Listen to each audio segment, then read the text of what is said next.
Friends, welcome to my YouTube channel. आज का हमारा टॉपिक है about flowering plant. So from the tiny grass to the tall neem, from the prickly cactus to the floating lotus, from the bushy china rose to the climbing god, plants are of many types.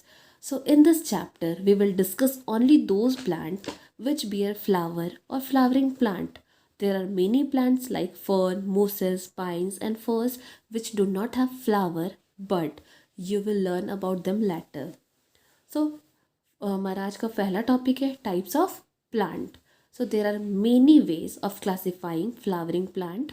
हम कह सकते हैं कि जो flowering plant होते हैं उनको classify करने का बहुत सा तरीका होता है, जिनमें से हम उन्हें उनके साइज़ के अकॉर्डिंग या तो उनके स्टेम के टाइप के अकॉर्डिंग हम क्लासीफाई करते हैं.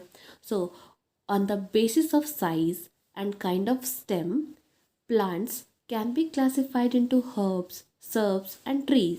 ठीक है, ट्रीज. सो हम कह सकते हैं trees are tall perennials plant with a thick hard woody stem, जिसे हम ट्रंक कहते हैं. Branches arise from the trunk after a certain height. और ये जो ब्रांचेस होते हैं, जब एक पेड़ हम कह सकते हैं पेड़ का कुछ सर्टेन हाइट हो जाता है तो उनके ट्रंक से ब्रांचेस निकलना शुरू होते हैं. फॉर एग्जाम्पल मैंगो, किकार, गुआवा, नीम, eucalyptus are some examples of trees. यहाँ पर stand under them and look up. अब हम जब किसी भी बड़े पेड़ के नीचे खड़े होते हैं और ऊपर की तरफ देखते हैं तो हम देखते हैं कि बहुत सारे ब्रांचेस उनके ट्रंक से निकलते हैं. एंड कुछ ऐसे भी ट्रीज़ होते हैं जिनमें ब्रांचेस नहीं होती. For example coconut and date palm.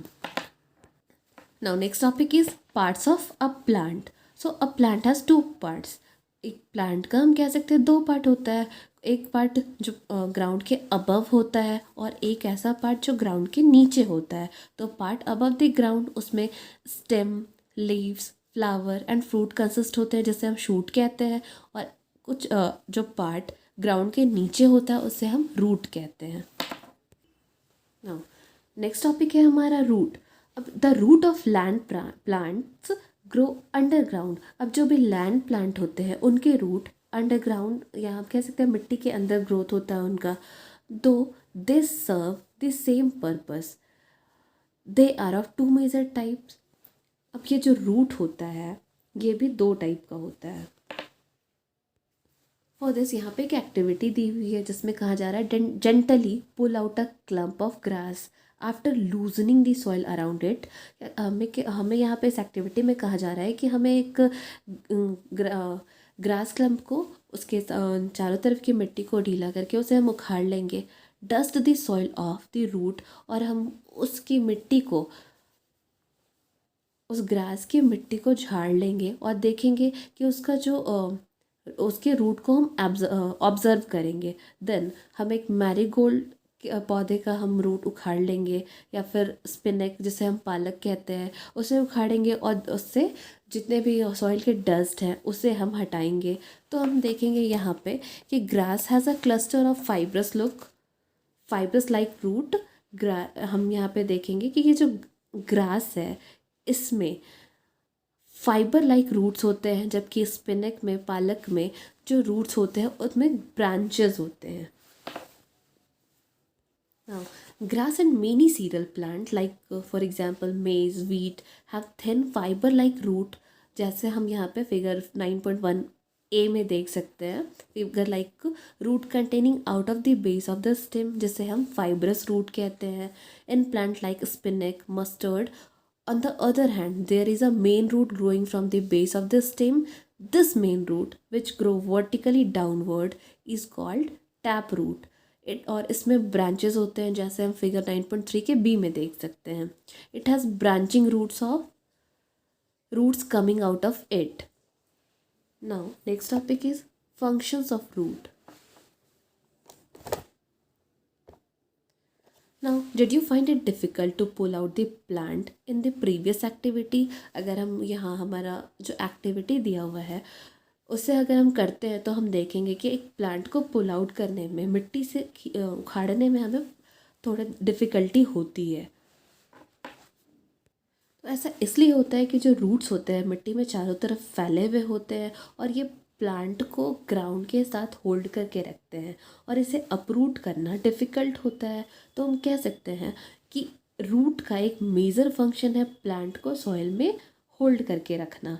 And then second point is the root absorb water and mineral from the soil. और ये जो रूट होता है ये सॉइल से प्लांट के लिए वाटर और मिनरल एब्जॉर्ब करता है। और जो प्लांट होते हैं इस मिनरल और वाटर को यूज़ करते हैं अपने फूड के मैन्युफैक्चरिंग के लिए। एंड अपना जो भी लाइफ फंक्शन है उसे कैरी करने के लिए प्लांट रूट के थ्रू एब्जॉर्ब किया हुआ वाटर और मिनरल को यूज़ करते हैं। So another major function of the root is to gather raw material for the plant. Third point is roots serve still another purpose. By holding on the soil, they bind it together and stop it from being blown away by the wind or washed away by the rain. This is why planting trees help to protect the soil. हम कह सकते हैं third point में कि जो root होता है हमारा, रूट मिट्टी को एक साथ बांध के रखता है, जिससे या तो हम कह सकते हैं वाटर या तो हम कह सकते हैं हवा के थ्रू मिट्टी एक प्लेस से दूसरे प्लेस तक उड़ के नहीं जाता है। या तो हम कह सकते हैं कि जो हम ट्रीज़ लगाते हैं इससे सॉइल इरोज़न कम होता है और ये हमारे सॉइल को प्लांटिंग, अगर हम ज़्यादा से ज़्यादा अमाउंट में ट्रीज़ लगाते हैं तो उनके रूट के थ्रू हम रूट क्या मिट्टी को होल्ड करके रखती है एक साथ, जिससे हमारा सॉइल का प्रोटेक्शन होता है। Next topic is some roots store food. कुछ ऐसे रूट्स होते हैं जो फूड स्टोर करके रखते हैं। The root of some plant are modified. कुछ ऐसे प्लांट होते हैं जिनके रूट मॉडिफाइड होते हैं और जो ऑर्डिनरी रूट से अलग दिखाई देते हैं। और ये जो मॉडिफिकेशन होता है इन रूट्स का, इनको कुछ एडिशनल फंक्शन को करने में हेल्प करता है। फॉर एग्जाम्पल हम देखेंगे carrot, radish, turnip. These are the modified taproot. In this plant, taproot जो roots होते हैं वो फूल जाते हैं क्योंकि उनके अंदर फूड स्टोर्ड होता है। और जो the plant store food in the root to use it when it needed to do so. और ये जो प्लांट स्टोर फूड होते हैं, जो रूट में फूड स्टोर होता है, इनको हम अपने नीड के अकॉर्डिंग फर्दर यूज़ करते हैं। Some fibrous root also get modified to store food, जैसे dahlia and sweet potato. We eat many food storing root. और हम बहुत से ऐसे फूड स्टोरिंग रूट होता है जिन्हें हम बाद में खाते हैं। उम्मीद करती हूँ आज का मेरा वीडियो आपको पसंद आया होगा। Thank you.